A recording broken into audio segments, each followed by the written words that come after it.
इस वीडियो में आपको एक ऐसी कहानी सुनाऊंगी जो हर लड़के को सुननी चाहिए, और अगर लड़कियां सुनेंगी तो वो अपने साथ के अपने पार्टनर की ज़िंदगी को बेहतर बनने में मदद करेंगी। नमस्कार, मैं मनोवैज्ञानिक डॉक्टर मयूरिका दास विश्वास स्वागत है आपका योर सर्वाइवल मॉडल में। बहुत समय पहले की बात है, यूरोप के एक राज्य में एक राजा रहते थे।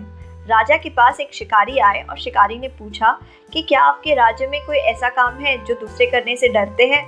मैं उस काम को करूंगा और मुझे उसके बदले कुछ पुरस्कार चाहिए।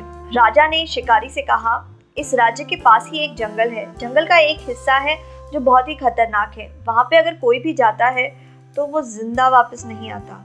जरा पता कीजिए कि वहाँ क्या दिक्कत है। शिकारी को लगा कि वाह, ये मेरी बहादुरी दिखाने के लिए एक अच्छा मौका है। शिकारी जंगल में गए अपने कुत्ते के साथ। वो एक सरोवर तक पहुंचे, एक झील तक। जैसे ही कुत्ता झील के पास गया, झील के अंदर से एक हाथ बाहर निकला। उसने कुत्ते को पकड़ा और उसे पानी के अंदर खींच लिया।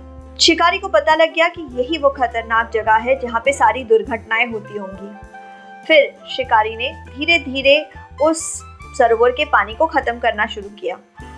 धीरे धीरे उन्होंने बाल्टी दर बाल्टी पानी बाहर निकाल के बाहर फेंका, बाहर निकाल के बाहर फेंका। थोड़े समय के बाद ऐसा देखा गया कि पानी कम होने लगा और उन्हें पानी के अंदर एक आदमी दिखाई दिया, एक बहुत ही बड़ा और भयानक आदमी। उस आदमी के शरीर पे बाल ही बाल थे, वो बालों से ढका हुआ था। वो इंसान कम, भालू ज्यादा दिखाई दे रहा था। शिकारी ताकतवर था तो उन्होंने उस आदमी को फांस लिया, पकड़ लिया और पकड़ के राजा के पास ले गए। जैसे ही राजा के पास ले जाया गया, राजा ने देखा कि इस आदमी के शरीर पे जो बाल है वो जंग खाए हुए लोहे के जैसे हैं। तो उसका नाम रखा गया आयरन जॉन, और आयरन जॉन को कैद कर दिया गया।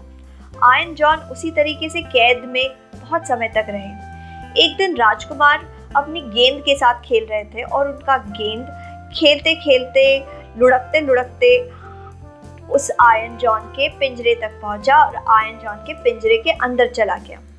राजकुमार ने आयरन जॉन से कहा कि मुझे मेरी गेंद लौटा दीजिए। आयरन जॉन ने कहा, नहीं, मैं गेंद नहीं लौटाऊंगा, तभी लौटाऊंगा अगर तुमने ये पिंजरा खोल दिया तो। राजकुमार डर गए और फिर अपने कमरे में चले गए, लेकिन सोचते रहे, मेरी गेंद उसके पास है, मुझे जाके वो लेकर आनी चाहिए। दूसरे दिन राजकुमार फिर से गए। अब उस आदमी ने फिर से वही बात कही कि दरवाज़ा खोलो और फिर अपनी गेंद ले लो। तो लड़के ने कहा, लेकिन मुझे नहीं पता ये दरवाज़ा कैसे खोलते हैं। आयरन जॉन ने कहा, इस दरवाजे की जो चाबी है ना, वो तुम्हारे माँ के तकिए के नीचे है। उस तकिए के नीचे से चाबी निकालो, लेकर आओ और इस दरवाजे को खोल दो।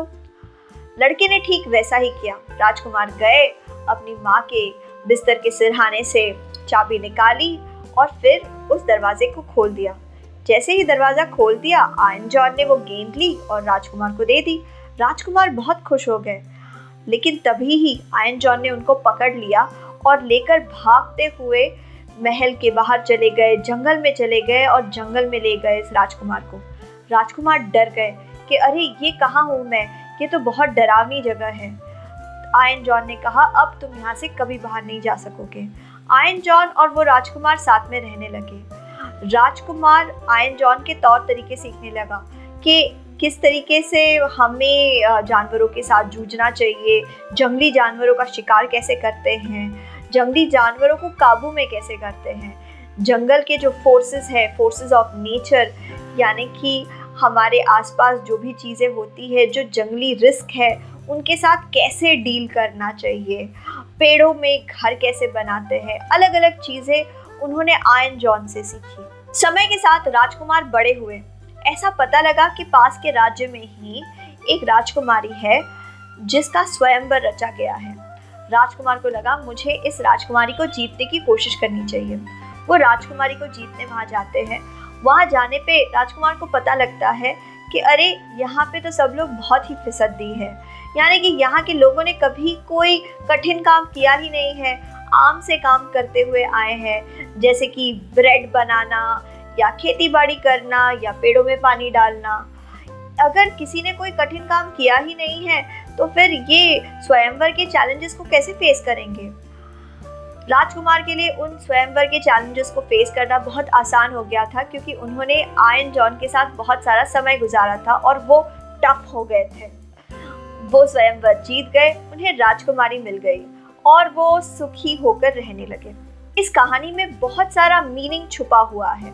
हर लड़के की जिंदगी में एक ऐसा समय आता है जब उन्हें अपनी जिंदगी के कंफर्टेबल जिंदगी को पीछे छोड़ के, अपनी जिंदगी की कंफर्टेबल यादों को पीछे छोड़ के आगे बढ़ना रहता है।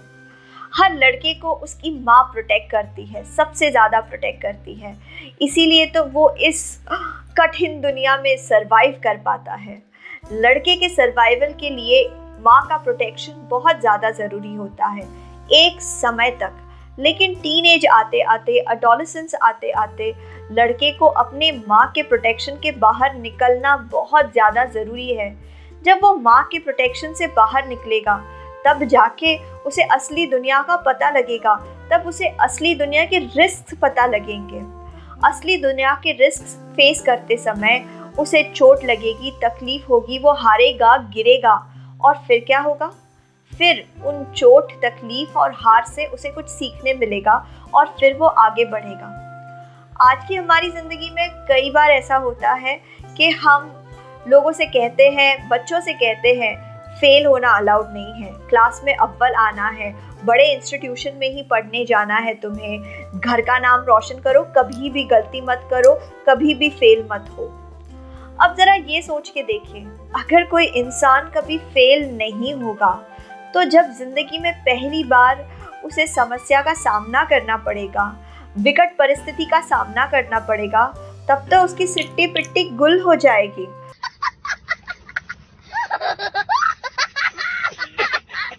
अगर वो ज़िंदगी में हमेशा फर्स्ट आया है और कभी किसी कठिन परीक्षा में उसे कम नंबर आए और वो फेल हो गया, तो फिर तो वो इस प्रेशर को बर्दाश्त बिल्कुल नहीं कर पाएगा।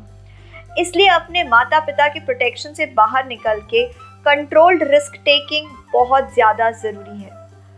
पहले के समय में ऐसा होता था कि हमारे देश के लोग बड़े बड़े फैमिलीज़ में रहते थे, बड़ी जॉइंट फैमिली होती थी। हर लड़के के लिए उससे 10 साल 15 साल बड़ा कोई मेंटोर रहता ही था जो परिवार का हिस्सा है, यानी कि कोई बड़ा भाई या कजिन या कम उम्र के कोई चाचा या कम उम्र के कोई मामा या कोई और आसपास का ही जो उससे उम्र में 10-15 साल बड़े हैं और उसे दुनियादारी समझाते हैं। मास्टर जी से कैसे बात करना है, स्कूल में कैसे कॉपी करना है, लड़कियां कैसे पटाना है, नौकरी कैसे ढूंढने जाना है, ये कई चीज़ें उसे उसके साथ के कोई बड़े भैया सिखा देते थे। बाइक कैसे चलानी है, बीड़ी छुड़ा के कैसे पीनी है, और ये लिस्ट बढ़ती ही बढ़ती रह सकती है। लेकिन अभी जैसे जैसे परिवार छोटे हो गए हैं, पिताजी अपने काम में व्यस्त रहते हैं, परिवार के लिए पैसे कमाने में बिजी रहते हैं, कई परिवारों में माएँ भी बिजी है, तो लड़कों को जवानी में इनिशिएशन करवाने वाला कोई नहीं होता, यानी कि दुनियादारी की समझ करवाने वाला कोई नहीं होता। लेकिन अंदर से वो इच्छा तो है ही कि मैं वो गेंद लेकर आऊँ, वहाँ से जाके गेंद लेकर आऊँ जहाँ मुझे नहीं जाना चाहिए, मैं वो काम करूँ जो मुझे नहीं करना चाहिए। अंदर की ये इच्छा तो रहती ही है। तो ये सारे लड़के गाइडेंस लेते हैं अपनी ही उम्र के दूसरे लड़कों से, तो वो ऐसा डिस्ट्रक्टिव काम करने लगते हैं जो बहुत ज़्यादा रिस्की हो सकते हैं, जैसे कि पोर्नोग्राफी देखना, शराब पीना, शराब पी के गाड़ी चलाना। ऐसे रिस्की काम जब वो करने लगते हैं तब वो दिशा भूल सकते हैं, उन्हें सही सीख नहीं मिलेगी, ऐसा भी हो सकता है। वो ज़्यादा गलतियाँ कर सकते हैं, ऐसी बड़ी गलती कर सकते हैं जिसमें से बाहर निकलना बहुत ज़्यादा मुश्किल हो जाए। माता पिता के लिए ये बात को समझना ज़रूरी है कि बच्चों का, खास करके लड़कों का, टीनेज के बाद कंट्रोल्ड रिस्क टेकिंग ज़रूरी है।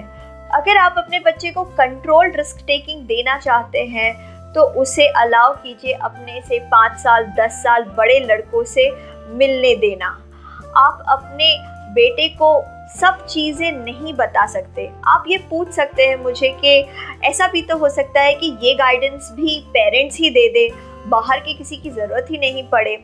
लेकिन इस चीज़ को समझने की कोशिश कीजिए कि पेरेंट्स तो गाइडेंस डे 1 से देते हैं, इसलिए टीनेज तक आते आते लड़के उस गाइडेंस से बोर हो जाते हैं। आशा करते हैं ये वीडियो की कहानी आपको पसंद आई है। कमेंट सेक्शन में लिखिए कि आपका क्या ओपिनियन है।